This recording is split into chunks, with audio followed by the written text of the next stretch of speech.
C'était par là. Oh, pardon. Bah non, bah on est retourné chez Total là. Ça doit être de l'autre côté. Si Total est là, nous c'est plutôt par là. On est au Salon des Mers à Paris. Venez, on vous emmène.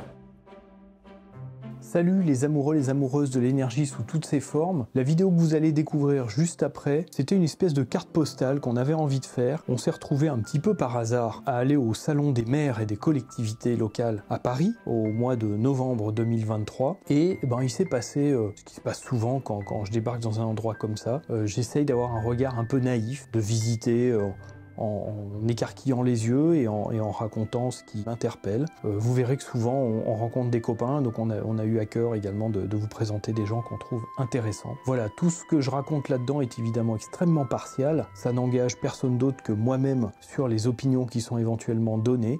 J'espère que ça vous donnera un tout petit aperçu de ce qui s'est passé au Salon des maires, ou en tout cas de la manière qu'on a chez Incube de visiter ce genre d'endroit et ce genre de moment. Je vous souhaite une bonne découverte. Je vous montrais un truc rigolo. Oh là là, c'est dur à dire. Les illuminations de Noël, ça a longtemps été le symbole du truc. Tu fais beaucoup de lumière, tu consommes beaucoup d'énergie, c'est pas utile, etc. Là, il y a un truc que je trouve intéressant. Ils ont affiché, alors j'espère qu'ils le racontent, ils ont affiché combien ça consomme. Alors évidemment, ils le ramènent en euros parce que pour beaucoup de communes, l'énergie, c'est une question de combien ça coûte. Mais ce qui est intéressant, c'est d'afficher l'impact, la consommation, etc. C'est-à-dire, je peux faire un choix éclairé.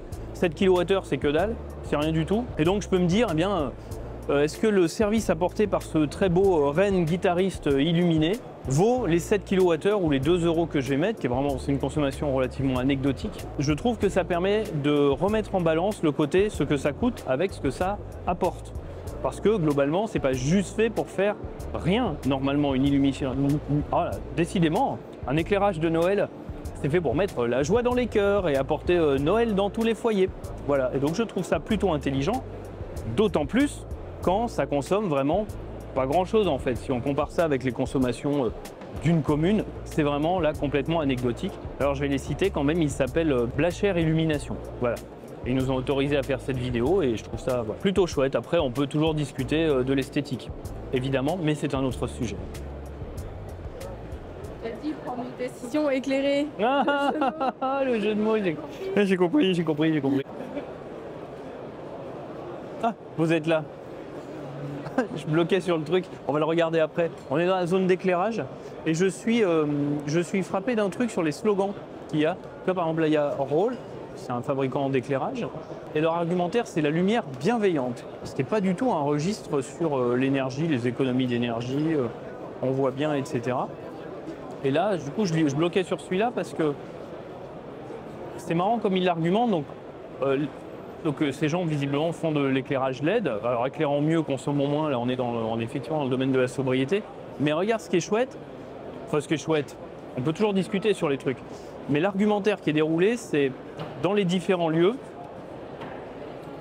on a un résultat qui est exprimé et qui est un résultat qu'en design énergétique, on appelle un résultat information conscience. Hop, pardon. Regarde, dans les écoles, stimuler l'apprentissage. Alors, est-ce que les LED, l'éclairage artificiel, stimulent l'apprentissage? Ma foi, on a des études qui disent que c'est plutôt l'éclairage naturel, mais ils font bien le lien de dire une école, c'est fait pour apprendre. Les bâtiments municipaux, c'est fait pour faire des bureaux dans lesquels, alors ils n'ont pas mis un lieu de travail productif parce que c'est pas très sexy de dire les agents municipaux seront plus productifs. Du coup, ça donnera des bâtiments municipaux plus inspirants. Pour les pistes cyclables, on parle de sécurité. Dans les rues, on parle de sécurité. Les stades, voilà, etc., etc. Patrimoine culturel, on parle de le sublimer. Et ça, c'est plutôt intéressant. Et en fait, c'est résumé là-dedans, tu vois. Ça, c'est important. C'est adapter l'éclairage au sport et aux usages.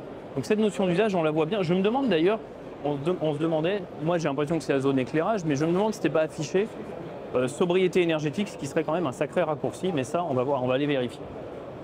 Je vais aller voir là parce qu'on va peut-être travailler avec des gens qui opèrent des aires de repos sur les autoroutes, peut-être un sujet sur les éclairages, donc je vais aller voir ici. Oh, on pourra peut-être gagner un stylo ou un ballon. On vient de passer un bon moment chez ces gens-là. Il s'appelle Fond Roche. Et en fait, je me suis arrêté parce que pour moi, j'étais resté. C'est pas notre spécialité, l'éclairage quand même. J'étais resté quelques années en arrière sur le. Ils font des lampadaires solaires. Ouais, il y en a là. Et j'ai vu qu'il parlait de faire de l'autonomie complète, d'assurer la fiabilité, etc. Et pour moi, j'étais resté un peu en arrière. C'était pas très fiable, où il y avait des coupures, etc. Et donc, ce que je trouve très intéressant, entre autres, c'est... on a pris plein de trucs, c'est un peu, ça se bouscule dans la tête. Ils garantissent quand même, ils ont un modèle où ils garantissent que le truc s'allume tout le temps, il est dimensionné pour. C'est écrit 365 nuits. C'est le plus gros exportateur mondial, je crois que c'est une entreprise française d'éclairage solaire. Ils équipent beaucoup en Afrique. On a parlé de l'analogie avec l'équipement en téléphone. C'est-à-dire qu'ils vont beaucoup faire des réseaux, là où il n'y avait pas de réseau filaire avant, comme on l'a fait dans le téléphone. En fait, l'Afrique s'est beaucoup équipée en téléphone portable parce qu'il n'y avait pas de téléphone filaire. Eux, c'est pareil sur l'éclairage, et je trouvais ça intéressant. Et puis attends, il y a un autre truc que j'ai trouvé qui m'a interpellé là-dessus. Est-ce que je vais le retrouver? Ah ouais. Et alors moi, ce qui me plairait aussi, je crois qu'ils commencent à expérimenter, c'est de faire ils peuvent techniquement, pas tout à fait le modèle commercial, mais ils peuvent techniquement faire de l'éclairage temporaire, de sites temporaires en événementiel, par exemple en festival pour éclairer les parkings ou des choses comme ça. De ce que j'ai vu, alors évidemment c'est un stand commercial, mais ça semble très concurrentiel avec une rénovation de réseau en particulier. Une belle mise à jour et je suis très content d'être passé là-dessus. On est organisé maman. On est venu voir les copains. C'est Claudio. Dis bonjour dans le micro. Bonjour. Alors Valorem, ils font partie des copains. Là, ils sont fatigués parce que c'est le 3e jour. Comment on peut dire, Valorem, vous faites des énergies renouvelables, mais de la bonne manière? De la très bonne manière. Ouais. Attends, je vais te passer le micro. Claudio, est-ce que tu peux nous dire pourquoi Valorem, c'est la très bonne manière? Eh bien, Valorem met des énergies renouvelables de la très bonne manière parce que, avant tout, on se soucie de la vie du territoire où nous cherchons à nous implanter. De quoi ont besoin les populations? Certes, nous allons produire de l'électricité, mais l'électricité part dans le réseau. Alors les gens nous disent, et pas qu'à nous, à tous les développeurs, mais oui, mais quel avantage pour nous? Alors effectivement, on peut parler des fiscalités. Grâce aux impôts que nous allons payer à la collectivité locale, vous allez pouvoir rénover la toiture de la salle des fêtes ou les vitraux de l'église, mais ça suffit pas. Les gens veulent quelque chose d'un peu plus concret. Donc on leur propose, par exemple, de participer financièrement au projet, de tirer un revenu grâce à l'investissement participatif. On leur propose une facture d'électricité réduite de 10 à 15% quand on trouve un partenaire fournisseur d'électricité qui joue le jeu. On propose des clauses d'insertion pour que les chômeurs locaux puissent trouver du travail pendant la durée du chantier. Ça, on l'impose à nos entreprises sous-traitantes. Et puis, voilà, on veut faire aussi de l'autoconsommation collective, mais ça, pour l'instant, c'est un projet.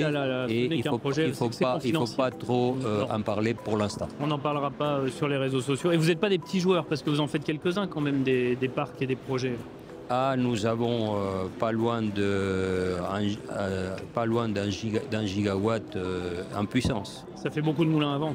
Ça fait, je ne pourrais pas te dire un nombre de mâts, mais on doit approcher, on doit dépasser la centaine de mâts.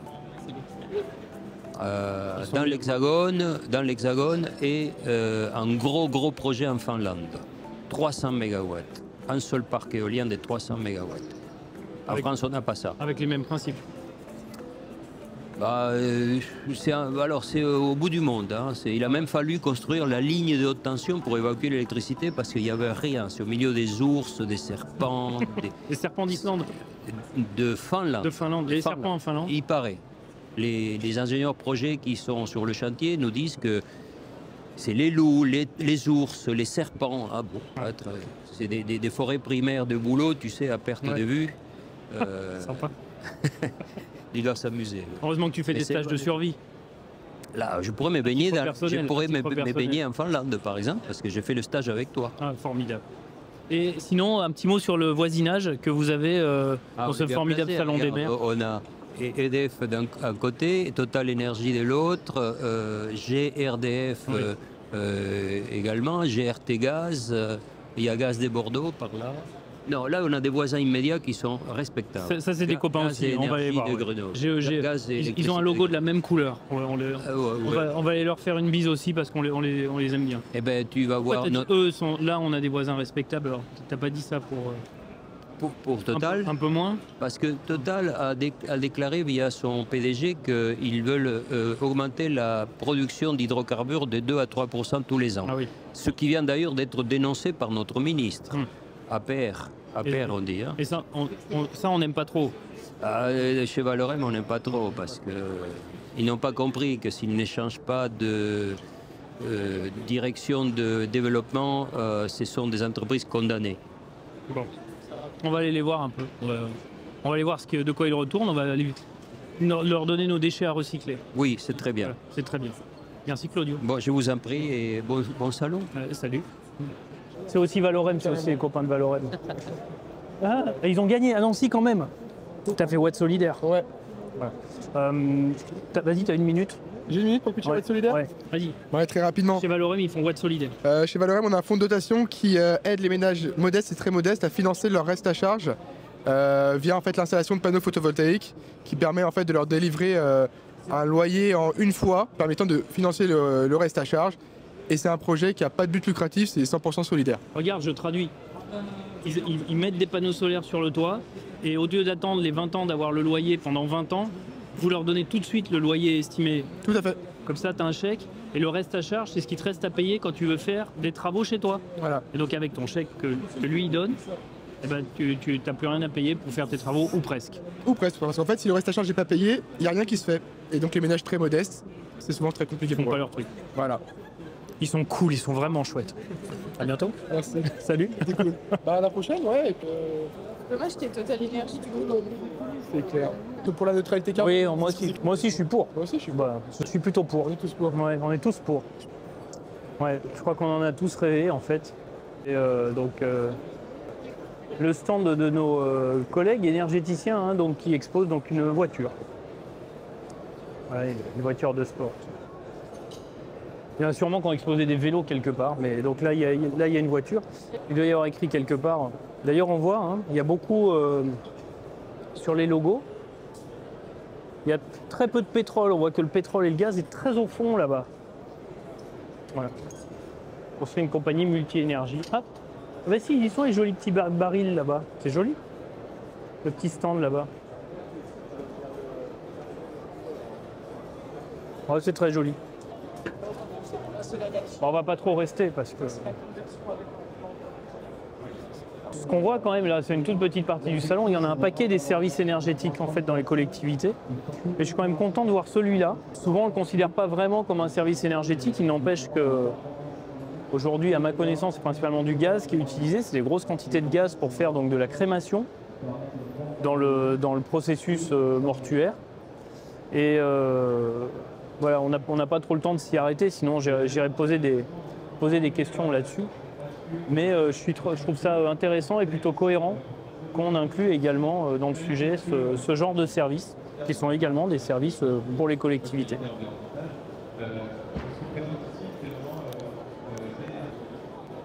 Hop là, ça c'est juste à côté du crématorium, dans la catégorie que faisons-nous des choses dont nous ne voulons plus, dont nous ne pouvons plus rien faire. Je crois qu'il s'appelle Sanisphère.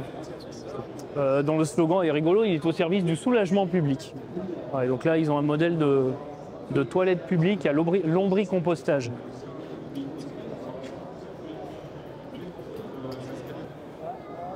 Alors là, je ne sais pas bien, mais où il est le clocher connecté? Non, regarde, c'est des gens c'est des gens qui font de l'intervention sur les clochers. Ils font des cloches, des girouettes. Et moi, je trouve ça très chouette. Voilà, parce que c'est du travail sur le patrimoine. Ah, regarde, nous avons eu, après les crémations, les exhumations. Encore des toilettes sèches, tu vois. Ah, là, ça boit du champagne sur le... C'est la fin du salon. Encore des toilettes, comme quoi c'est un vrai sujet quand même. Hein. Il y a bien un moment où il faut... on est plutôt dans un secteur, tu vois, un stand de soufflettes. Ça, c'est un peu mes préférés, hein, souvent. Voilà. Une très grosse tondeuse. À droite, une tondeuse robotisée. Ben, on n'aura vu que le stand... Est-ce qu'on va refaire une petite vidéo chez les copains de Solissart?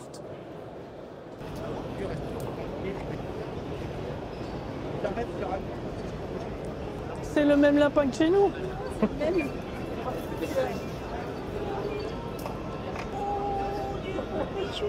Il y a un pianiste qui s'appelle Animal ici. Bonjour. On retrouve les nôtres ce soir. Ils ont fait 2 jours de salon? Oui. Et regarde, on n'avait pas prévu cette interview-là. C'est la fin du salon, mais là, regarde, tu me racontes qui vous êtes? Qui on est? Lui, c'est Nicolas. Hein? Bonjour Nicolas. Nicolas, c'est le spécialiste pour aller créer le contact avec les humains, Tu m'étonnes. et notamment avec les enfants des villes. Et alors on vous leur faites fait- quoi, vous, ici, là? Nous, ici, on propose justement toutes nos différentes activités autour de l'animal en ville, donc de l'agriculture en Très ville, propriétaire. et de faire découvrir les valeurs du monde rural, quoi. Et tu me disais, vous avez des fermes, vous faites que ça. On fait que ça, ouais. Ouais. Et on fait des spectacles avec les animaux de la ferme. Notre vrai métier, c'est clown fermier itinérant. Voilà. Vous avez inventé une fiche de poste avec ça, non? C'est ça, ouais. C'est ça. Et là, pour vous, l'objectif, vous avez été... Non, c'était votre stand, du coup. C'est notre stand, ouais. C'est de trouver, du coup, des communes qui vous fassent venir?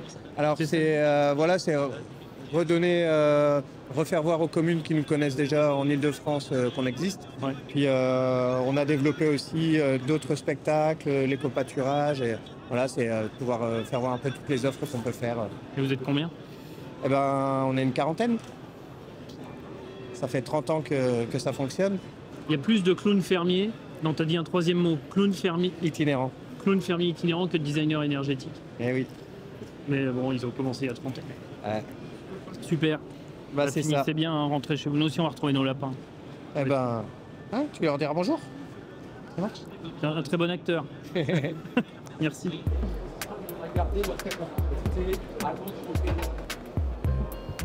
En tout cas, tu vois, j'ai fait tout le tour.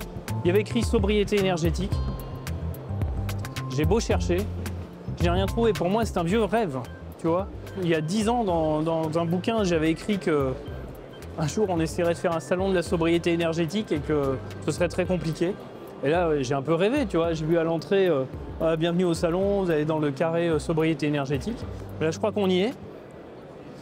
Et moi, tout ce que je vois, c'est des éclairages, des vendeurs d'énergie, des machins de régulation, des trucs comme ça. Donc je comprends pas trop.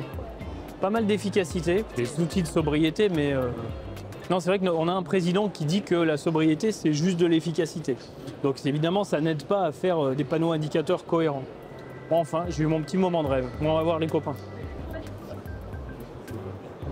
Ah bah non, en fait, c'est ça. C'est là, la sobriété énergétique. C'est un espace de conférence, au milieu de tous les machins qu'on vend. Je crois que c'est ça. C'est des gens qui discutent. C'est peut-être intéressant. Bon. Qui a relu le suivant première page, les 5 modules du Bel Affectiva, qui fait que c'est la meilleure plateforme. Qui fait un atelier de formation à des voilà. dirigeants, collectivités C'était ça. entreprises ou même de l'État. Sobriété énergétique, c'est ça. C'était un programme de conférence. Quand ce sont des bénévoles formés par des bénévoles, formés par des bénévoles, formés par des bénévoles, Ah, mais ça, c'est les copains d'Enercop quand même. C'est quand même aussi des... C'est quand même des copains. Salut. Il faut quand même les mentionner parce que quand même c'est là et c'est quand même plus petit que là-bas les gros stands. Donc c'est des copains. Ce que vient de dire le monsieur là qui parle de sobriété énergétique, c'est que si on dit qu'il faut former des gens, on ne peut pas faire former des bénévoles et des bénévoles et des bénévoles. Et je cite l'exemple qu'il vient de donner, il a dit si vous avez vécu une fresque du climat, vous l'avez peut-être vécu, on ne peut pas garantir la qualité. C'est-à-dire qu'il y a du bon, il y a du moins bon, il y a le pire comme le meilleur. Et je pense qu'il a raison. On ne peut pas faire tout à base de bénévolat. Il y a un moment, il faut garantir la qualité. J'avais posé cette question quand on a dit « Ah, génial, on va former les milliers d'agents de l'État, tout le monde va être formé, etc. » J'avais demandé s'il y avait des critères d'évaluation de la qualité de la formation. A priori, il n'y avait pas. Et, il ne semble pas que les choses aient beaucoup changé depuis. Voilà. Alors, je me rends compte qu'on s'est perdu entre-temps. On va essayer d'aller retrouver les copains quand même. C'était où? C'était par là. Bah non. Bah, on est retourné chez Total, là. On est condamné à tous retourner chez Total. C'est où? Ah bah ouais, non, certainement pas. Je m'éloigne. Ça doit être de l'autre côté. Si Total est là, nous, c'est plutôt par là. Attends, qui y avait? Est-ce que tu te souviens où c'était? Ah là, on est dans l'outillage. Les gens qui louent du matériel, qui font des trucs de travaux. Bon, il en faut, hein, il y a bien un moment où il faut bosser. Hein. On a pas mal de véhicules, tu vois. On en voit quand même beaucoup. Hein. Donc tendance très lourde. On l'a vu hier au ministère. C'est l'électrique. Il y a tout plein de gens qui ont des véhicules électriques. Des balayeuses, des appareils. Une voiture de course chez certains. Mais bonjour. Oh, j'en rêve! C'est mon rêve, les machins à pédales. Après, on t'expliquera pourquoi et tout ça. Attends, je vais te le clipser là. Ouais, Vas-y, alors, vous êtes qui? Vas-y. Donc nous, on est Permage Douce, on est une entreprise normande du coup qui fabriquons les vélos et on les vend, on les loue et on fait des animations avec, donc comme ici sur le stand de WKN. Bon, et alors, moi je flash dessus parce qu'on bosse sur l'énergie et tout ça. Ouais. Et entre autres sur le fait de reprendre des trucs qui ont été faits avec des moteurs électriques et de les repasser en puissance humaine. Très low-tech mag. Plein dedans. Ouais. Vous faites que ça comme machine ou vous en faites d'autres? Non, on fait. Vous faites de la pressade de smoothie. Voilà. Et de soupe aussi l'hiver. Ah ouais. Vous voulez essayer? Ouais, c'est moi qui dois pédaler pour le smoothie. Ouais. Ouais, d'accord. Ouais, si. Ainsi. Mangue, banane, jus de pomme. C'est ta recette préférée. Normalement, ça doit tourner à quelques dizaines de watts cette affaire. Oh, j'en ai tellement rêvé. Oh, j'adore. C'est extrêmement réjouissant. Quel prestige. J'ai gagné ma journée. Bah, c'est parfait. À votre santé. Et en plus, c'est plein de vitamines. Ils ont un jardin en permaculture à côté avec le but de se fournir grâce à leur jardin. Vous êtes où? En Normandie. Tout est bio, les pailles en paille sont en paille, les gobelets sont compostables, on peut manger la table également. Tout ça est formidable. Et le vélo est biodégradable. Non, j'ai toujours pas trouvé les copains, je tourne. Je me souviens qu'ils étaient à côté de l'éclairage bienveillant. Lui, il est fiable et intelligent, donc c'est pas lui. Là, c'est la lumière solaire. Ah bah non, bah tu vois, regarde. Ah bah non, ils sont là-bas. Viens. C'est là. Ah voilà, ça va être là-bas. Ça sent la fin de salon quand même, cette histoire. Non, c'est bien de rester à la fin des salons parce que tu vois, c'est le moment où les gens commencent à sortir les coupes de champagne. Là, on est là pour travailler. Mais tu vois, c'est vraiment la fin. Il paraît qu'hier, il y avait beaucoup de monde.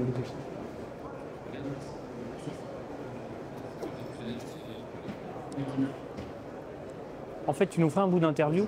Alors regarde, tu n'as pas dit ton prénom tout à l'heure. Eric. Ah, c'est Eric. Alors regarde, c'est Solistart. En fait, on fait genre, on vient de passer parce qu'on a fait semblant de trouver les copains, mais on a passé, je sais pas, on a passé 2 heures, 1h30 ensemble tout à l'heure. Ouais, on a bouffé ensemble aussi, c'était bien.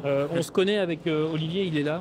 Le monsieur, on le voit de dos parce que c'est une star. Olivier Godin qui a créé Solistart. On s'est croisés, je pense, en 2006. En 2006, quand il a créé. Mais maintenant, toi, tu es là. Alors, du coup, tu vas nous expliquer ce que c'est si tu veux bien.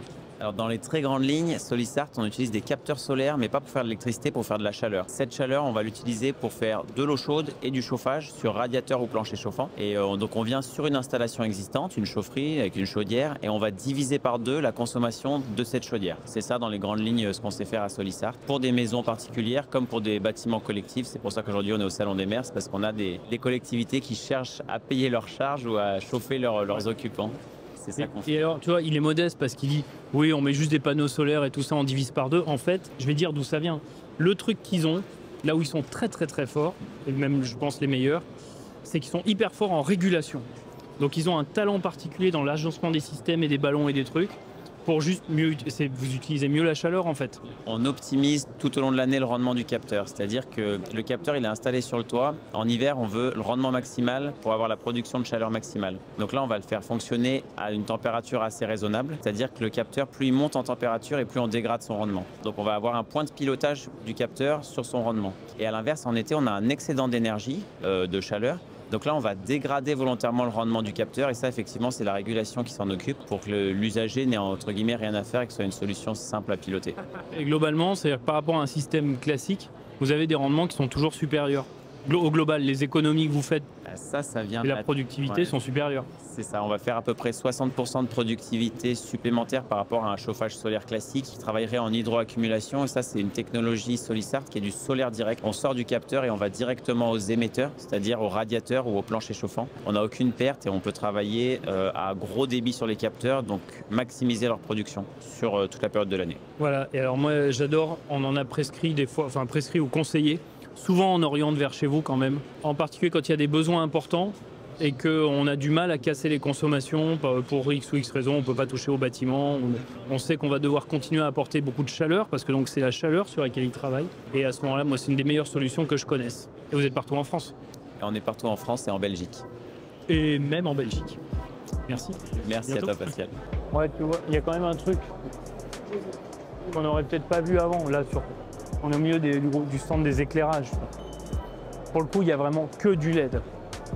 Alors ça, c'est une question qui est réglée, quoi. Il n'y a plus que de ça sur de l'éclairage public.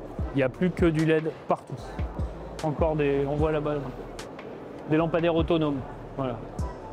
On voit vraiment une espèce de tendance lourde qui est permis en fait parce que le LED a carrément cassé en quelques années les puissances, donc les consommations.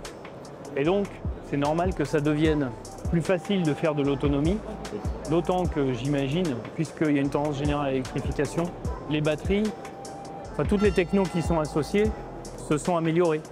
Et je pense, comme nous l'a expliqué peut-être comme nous l'a expliqué le monsieur de là-bas, là, de chez Fonroche, en fait, ça vient carrément en concurrence des solutions alimentées sur réseau. Parce qu'à partir du moment où tu arrives à garantir un service, quel intérêt d'aller tirer du réseau pour faire de l'éclairage? Pour d'autres services, pourquoi pas? Car regarde, c'est un sol perméable. Ah oui.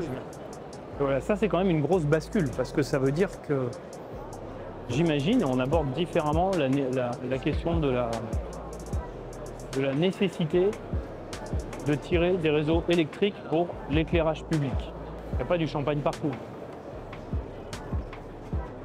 J'ai vu tout net. Tout net, ça me plaît, ça. Le cendrier russe, là, on en parle souvent. Quand on parle des nudges. Là, c'est la section déchets et nettoyage. Je connais moins, c'est moins mon domaine. On voit quand même encore beaucoup d'électrique.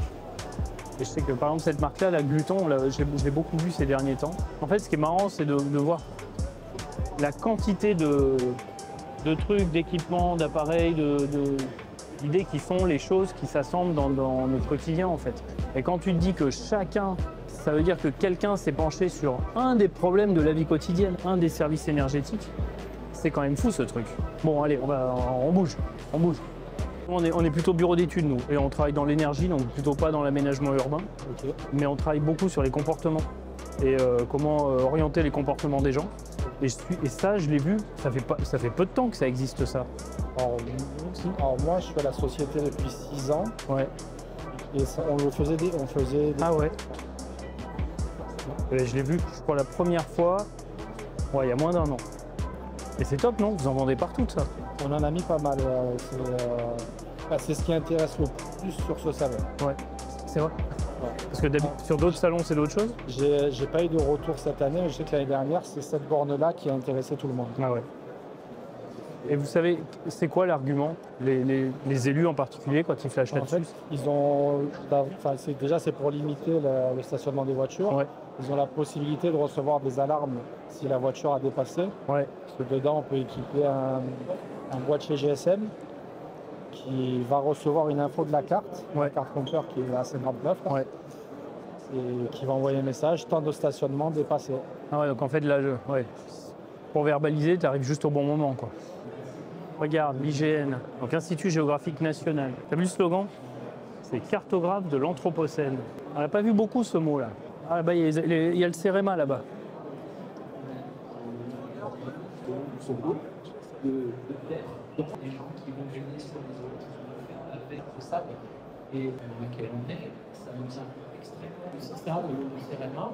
Ah, mais c'est le CEREMA.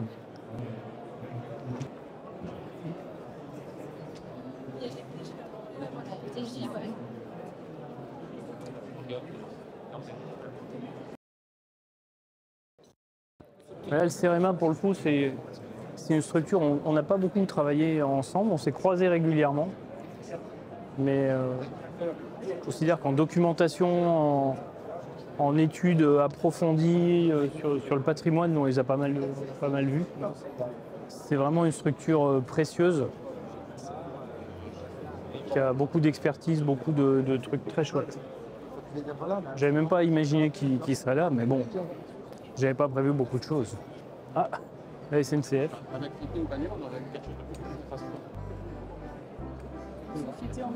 Alors là, ouais, c'est curieux parce que tu vois, par exemple, la SNCF, ça je comprends pas, tu vois. Et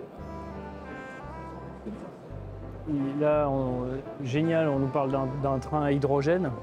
On n'a pas tant vu, mais j'imagine qu'il y a un grand machin sur quelque part. Il doit y avoir un truc sur l'hydrogène et tout. Et je ne comprends toujours pas, mais c'est vraiment une question que je me pose. Pourquoi ça tripe autant sur l'hydrogène et qu'on nous parle aussi peu du biogaz, qui est un truc plutôt simple, avec pas de rupture technologique, avec des filières locales. Quelque chose me dépasse. Tu vas où, Pascal? Je vais vérifier un truc parce que avant de venir ici, j'avais reçu une pub qui m'avait un peu crispé, disant que Amazon c'était vraiment super pour nos territoires, avec un angle que je peux comprendre. Hein. Le camion Google. Avec un angle que je peux comprendre, que ça crée des emplois, etc. Voilà, mais j'avais trouvé un peu limite. Bon, et donc j'avais dit que j'irais voir le stand Amazon. Alors on y va. Voilà, les publicités inspirantes. Alors voilà. Alors j'y suis. Qu'est-ce qu'il y a chez Amazon? Ah, voilà. C'est bon.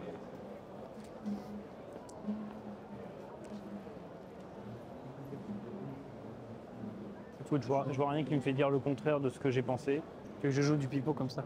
Non, mais nous sommes au cœur des territoires. Ok, on aide les jeunes, on crée des emplois et on dynamise l'économie, d'accord. La question, c'est comme il y a eu des commentaires, hein, c'est ok, super, c'est bien pratique. Maintenant, est-ce que un territoire dans lequel tu mets de l'emploi, c'est pas ma spécialité, hein, c'est ce que j'entends. De l'emploi précaire, des grosses plateformes logistiques, l'accès immédiat à tout un tas de bazar dont on a pas toujours besoin. Est-ce que c'est ça qu'on veut? Est-ce que c'est ça la chance des territoires? Parce que c'est ça que t'es quand même vu. Moi là, je vois rien qui me dit que, moi qui habite un territoire rural, tu vois, je me dis, waouh, vraiment, est-ce que si je voulais développer la communauté de communes autour de Fursac, le meilleur truc qui puisse nous arriver, ce serait vraiment de faire venir Amazon. Qu'est-ce que ce serait chouette? Ben, je signe pas. Voilà, nous sommes au cœur des territoires. Ben non, j'achète pas. Voilà. Ouais, ben voilà, fallait qu'on quitte le salon pour trouver la solution intelligente.